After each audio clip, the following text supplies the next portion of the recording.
Sweet the sound that saved a wretch like me. I once was lost, but now I'm found. Was blind, but now I see. So welcome to Coffee Break with Candace.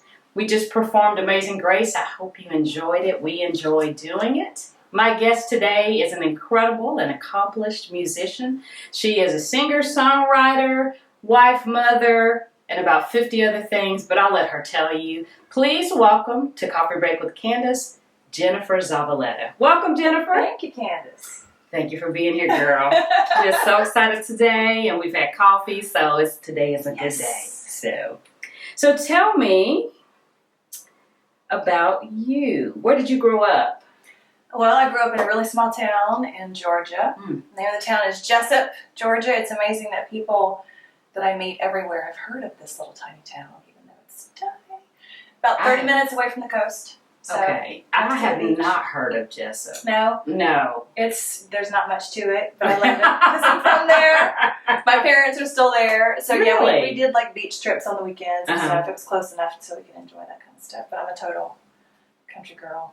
But you kind of look like a beach girl. Like you're kind of cool and yes, flowy. No, like seriously, yes. So what was it like growing up in a small town?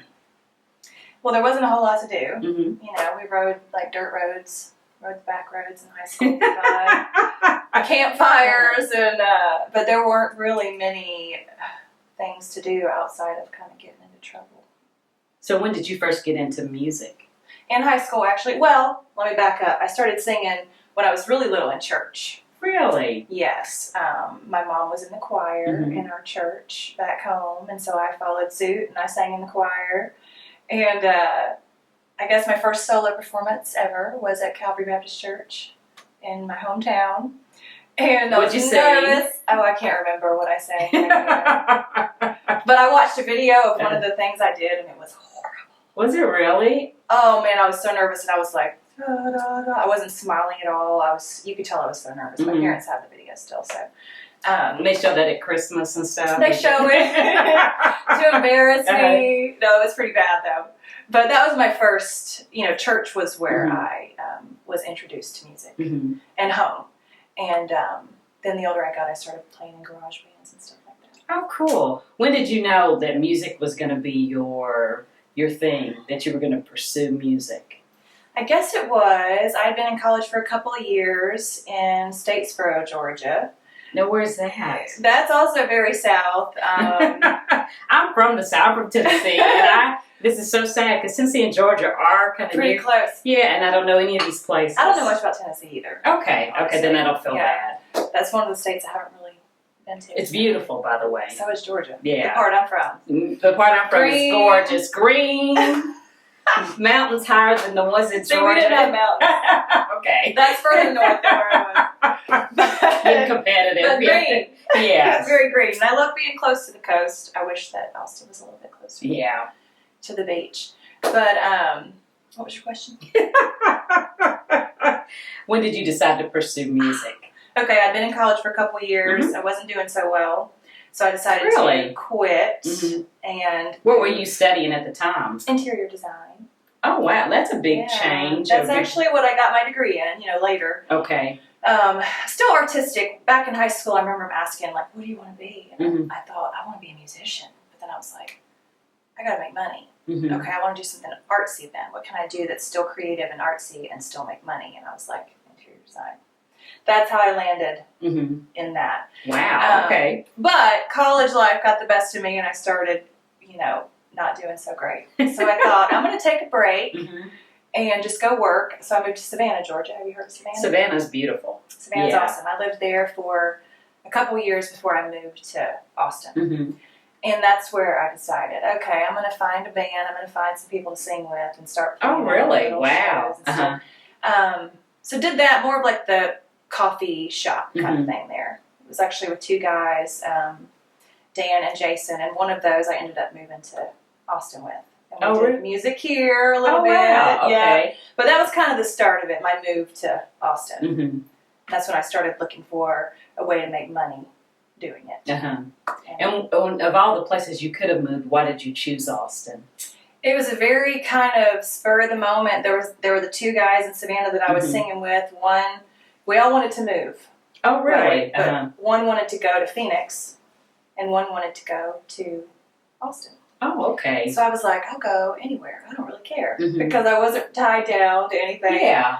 So the guy that wanted to go to Phoenix ended up dropping out of the equation and said he wasn't going to move. He was going to stay in Savannah. So then that left. Okay. Austin. So that made your choice easy. It made it easy, and I was, like I said, free. I went for it. Mm-hmm. Sold everything I had, almost everything, and came out here. That's pretty brave, though.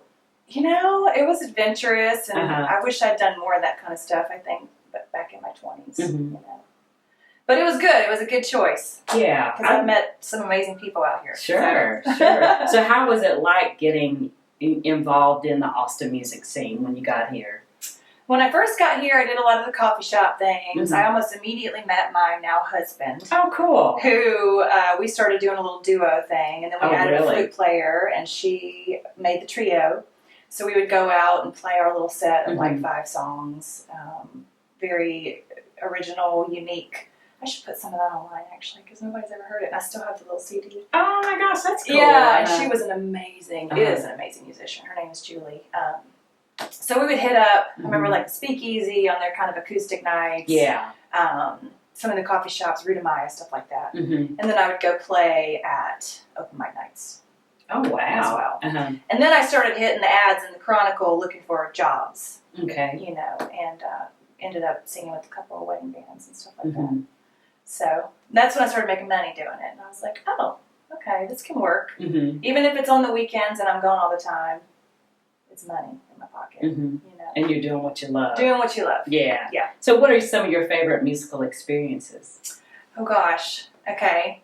Well, one of the cover bands I worked with, actually the main one from my past is Rotel and the Hot Tomatoes. Have you heard of Rotel? Oh, yeah. So they always play Spurs halftime. Not always, but often. They still do. And my experience with that was just awesome. It was like the crowd at a sports event, they're so excited. And, the cheerleaders were out there doing their thing. And me and the other 2 singers came out and performed the halftime show. And just the energy was so much fun. I have to say that's one of my top. Is it really? Actually, that so band cool. gave me quite a few really cool experiences with music. We played some political events up in New York and D.C. Oh, nice. Yeah, just, to me at the time, it was kind of had a wow factor to it. It was cool. Cool. And so now that was like there was a trio of you, right? Yeah, like 3 female singers, and then the band consisted of anywhere between 7 to 10 members, depending on the timeline. Because I've been with that band twice. Oh, have you? Oh, okay. Yeah, it was 2004 and 5, and then later in 2008. Oh, okay. So it's kind of grown. So you went from the coffee shop acoustic type things to this full band. Full band, full costumes, wigs, glitter. There's nothing wrong with glitter. I'm going to tell you that right now. I think I still have like glitter in corners of my stuff from that band. Stop it. That's all these hilarious. years later. So when did you start writing your own music? Well, poetry, I guess I always wrote. Or not always, but I guess I started that when I was in high school. It was a good way to release your thoughts and your feelings. And I still have a lot of that poetry, and some of that stuff turned into songs the older I got. Oh, cool. I started playing guitar around 20, 21, and I already had some songs that I'd written just with vocals, but then I was like, how am I going to play these out without having to hire somebody if I can't play guitar? Yeah. So I got the guitar as a gift from my now husband. And wow, yeah, that's a nice gift. He was wooing me. And Let's see, just no. He's like, here's this guitar for you. I was like, yeah, I like this. But anyway, started writing songs on that. So I guess really getting down to it, probably my late teens, early 20s is when I really started writing songs. And when did you start performing those songs out? My original stuff was after I moved to Austin. Yeah, I didn't do any of that back home. So yeah, I guess around 2000. And what was that like for you, performing your own music versus being in a cover band? It was nerve-wracking because you're putting your own feelings out there and your own art, you know, and when you're singing covers like Disco Inferno or, you know, you're like, these are tried and true. People love this stuff. That's true. And my stuff, you know, it tends to be a little less like party. It's more of kind of reserved. So, you know, you're putting yourself out there. It makes you nervous. Made me nervous. Oh, yeah. No, I feel the same way. Because like you said, a lot of the things, the cover music is tried and true, tested over time. People love that. But a new, to the new and original. And you feel like you're being judged. Yeah. Makes you very vulnerable. Very vulnerable. That's a good word. Yeah. So, you want to be confident, but you just can't quite make it. And you want people to love it the way you love it. Right. Sometimes they don't. I mean, it's just the reality of it. But, you know, we're a little bit nuts anyway to be pursuing music in the first place. I know. Well, it's an outlet, you know. It's a good way to release. Yeah. Even if I just sit in my living room and play my songs and don't ever play them out.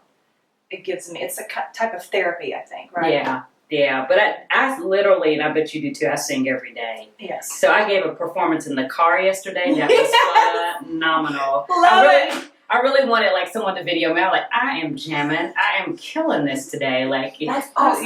Who's available to see this? Like right now. Yeah, I know, right? That's when you your dash, like your iPhone mount on the dash. Totally. If I had that day, I would have done it. Yeah, I was so impressed with me. That's awesome. Yeah, but just saying. It's good to feel that way. I know it is, right? I think we should feel that way more often. I absolutely agree with you. I definitely think we should. Yeah. So what's next for you? Well, let's start. Let me backtrack a little bit. What's going on with you these days?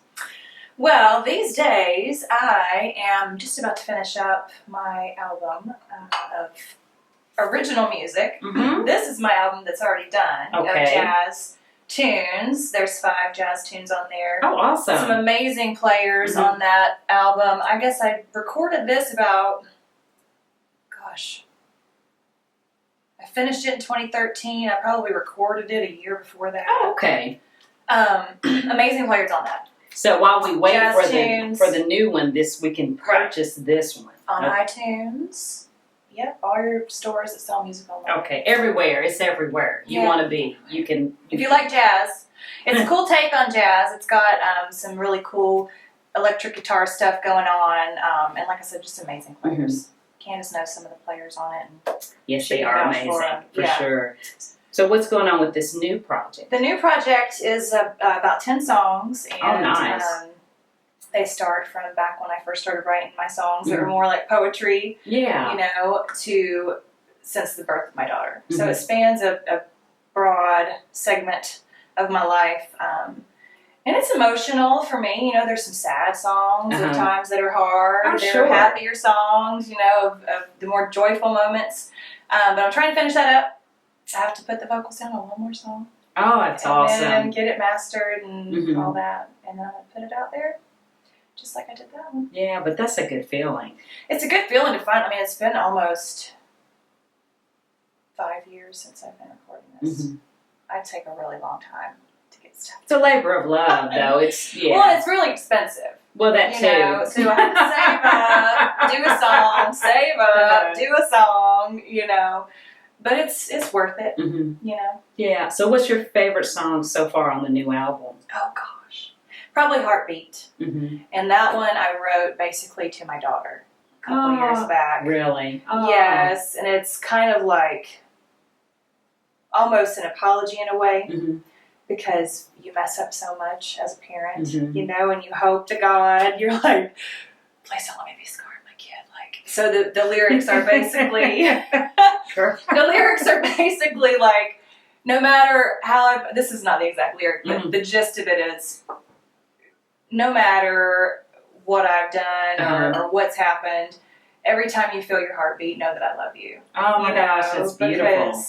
So that's probably my favorite one, I'd have to say. And then there's another one that's a little more on the rock edge that I really like. So it's a good variety on that album. There's everything from mandolins to strings to upright bass to. Oh, nice. Yeah. So cool. What would you say your genre is? Oh, that's really hard. I don't know. I would say alt folk, maybe. It's got elements of a lot of different things. It's got jazz elements. Mhm. It's got rock. It's got folk. A little bit of country. Yeah. There was one song that I specifically asked the directors to give it a Loretta Lynn kind of vibe. Oh, That was nice. the lyrics. Yeah, you know? yeah. The lyrics kind of had Yeah. that old school kind of country thing going, so we kind of went that direction. So it's got a little bit of flavor, from all these different genres. It's hard to categorize. Yeah, but Yeah. it sounds amazing though. I think some of it's, you know how it is with your own stuff though. Like sometimes you listen to it and you're like you said in Yeah. the car, you're like, I am awesome. Mm-hmm. You know what I mean? And Yeah. then sometimes you listen to it and you're like, oh God, what am I doing? Yeah. Why did I do that? So I think it'll be awesome. The producers have done an amazing job.